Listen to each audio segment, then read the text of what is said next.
Welcome back. A new community based approach towards helping children manage their asthma symptoms is coming to the Bronx. Here to discuss the latest study as well as what you can do for your loved ones with asthma is Dr. Marina Reznik of the Children's Hospital at Montefiore and Albert Einstein College of Medicine. Dr. Reznik, thank you for joining us. Thank you for having me. So, asthma is a common health condition in this country affecting about 1 in 13 Americans.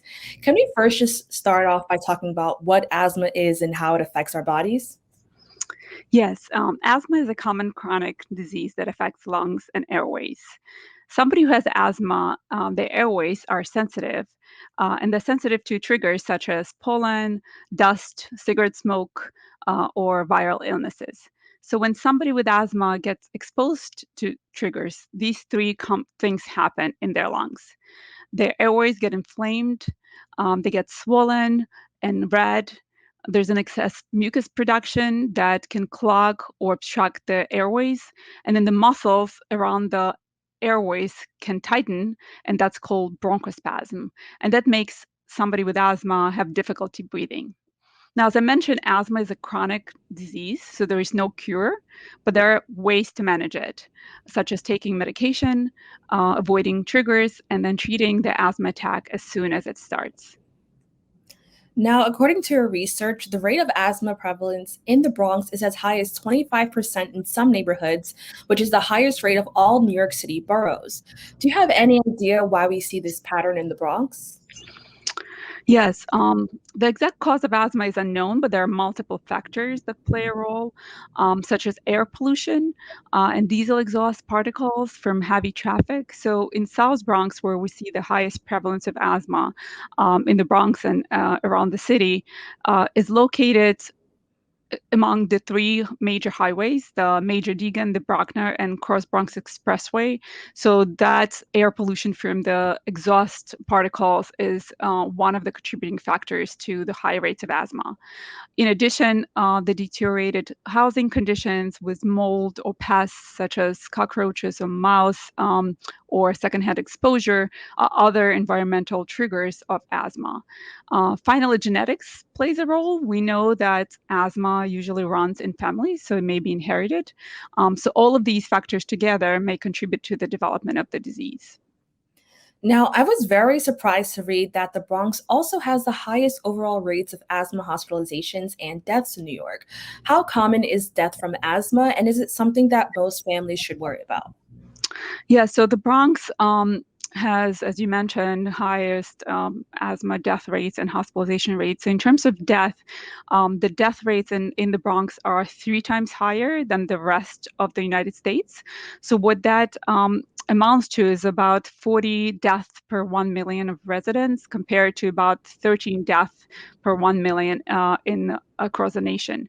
So the deaths from asthma are more common in adults than children, about 5 times more common, and that's usually due to some pre-existing or comorbid conditions. But in children, again, some of the comorbid or pre-existing condition can contribute, such as severe prematurity or other lung disease or heart disease, can contribute to the death rate. The death rates due to asthma are rare, but they do happen and they are preventable, particularly in children and young adults. Okay, thank you so much for that. So this kind of segues into the next thing. As part of Montefiore Health System, you'll be leading a community-based approach to help children in the Bronx manage their asthma symptoms. Could you tell us more about that? Yeah, so there are several symptoms of asthma. I will speak to the most common ones. So coughing is a very common symptom that usually occurs at night or early morning, making it hard to sleep. Wheezing is another common symptom, which is like a whistling or a squeaking sound that occurs when somebody with asthma is breathing, but not every child or every person with asthma wheezes. So cough could be the only symptom of asthma, and that's important to note.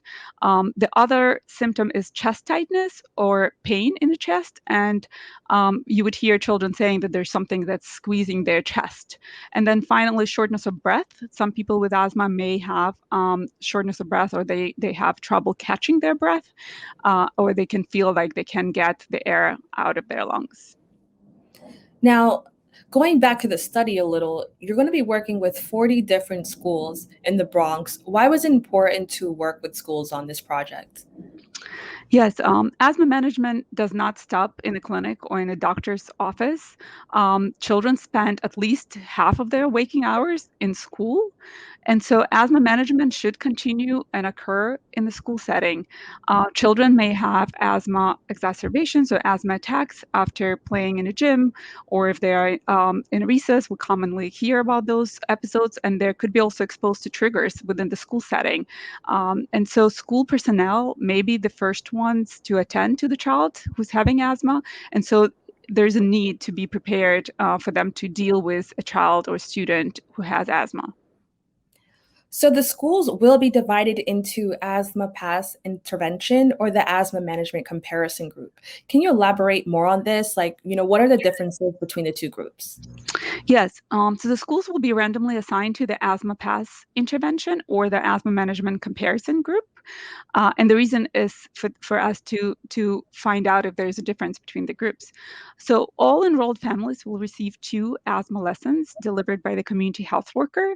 And then the schools that are randomized to the asthma pass will receive the asthma workshop for the school personnel, as well as hold an asthma awareness week.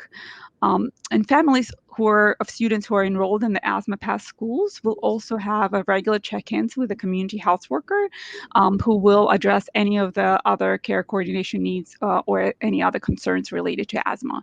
Now, at the end of the study, at the end of the 12 months period, after we complete all the assessments, the school programmatic components, the asthma workshop for the school personnel and asthma awareness week, those activities will be provided to the comparison group. So at the end, everybody gets the full asthma pass intervention. And I like that you mentioned the awareness week because that was actually going to be my next question. You wanted the children to actually learn about asthma. And, why did your team want to have the children aware of what's happening and use it as a learning opportunity? Yes, the Asthma Awareness Week, that component of the Asthma Pass intervention actually was developed in collaboration with the school personnel, parents of children with asthma, and community members. And it was based on our prior study where we identified that children who have asthma, they are stigmatized and also embarrassed for their peers to know that they have asthma or even to use the inhaler in front of others. And so this particular component was developed in collaboration with the school and community stakeholders. And so it's important for everybody in the school to be aware of what asthma is, how common it is, and what to do if they see their classmate having an asthma attack. And so during the Asthma Awareness Week, children participate in different activities to bring awareness to everybody at the school, whether they have asthma or not, about asthma. So teachers play a major role during that week, and there are different activities from art projects to some classrooms develop poems about asthma and healthy living. Others do posters and write facts about asthma that they learned throughout the week. And then at the end of that week, they display all of their posters and their artwork around the school so that everybody can see and learn from each other. I think that's really amazing. And what's also really cool to me is that children aren't the only ones who will be learning. Caregivers enrolled in both groups will receive asthma education and COVID-19 support. Why did you want to make an effort to include the families as well? Yeah, so parents and other caregivers, other family members play a major role in asthma management. So they need to know how to correctly administer the medication, the inhaler and the spacer device, especially for younger children. And they also need to follow the treatment plan that the doctor will provide to them.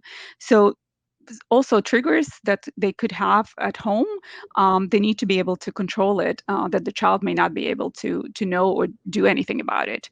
And then also family members may be taking the child to seek medical care, so they need to know what are the symptoms to look out for and when is the time to take the child to see a doctor.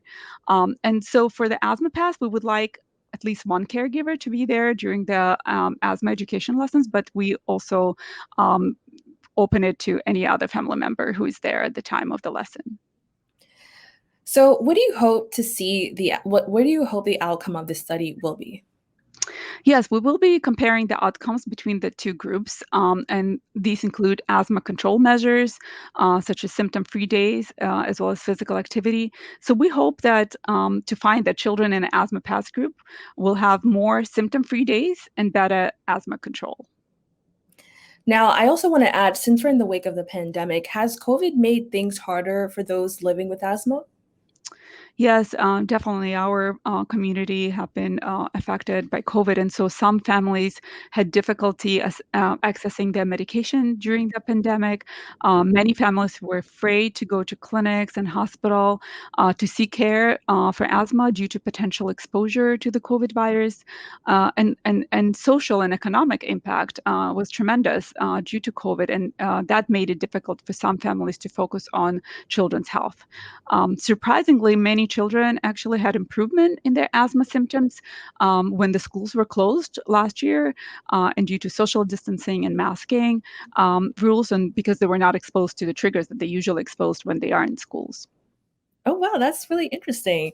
So, what can families who aren't in this study do to protect their children when dealing with asthma? Yeah, so there are four important things that I could recommend. One is be certain to visit a doctor regularly and have an asthma action plan to follow at home.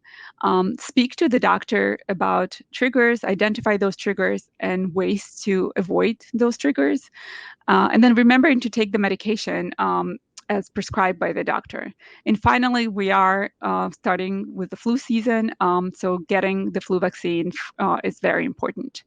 And just remembering that asthma attacks can be prevented by taking at least these measures. Dr. Resnick, thank you so much for joining us. Can you quickly just let everybody know how they can keep in touch with you? Yes, definitely. They can reach me at my email at mresnick@montefiore.org, or call the clinic, the Family Care Center at Montefiore, where I see patients at 718-920-2273. All right, perfect. Thank you so much. Thank you. We'll be right back with more Open BXRX Tuesday.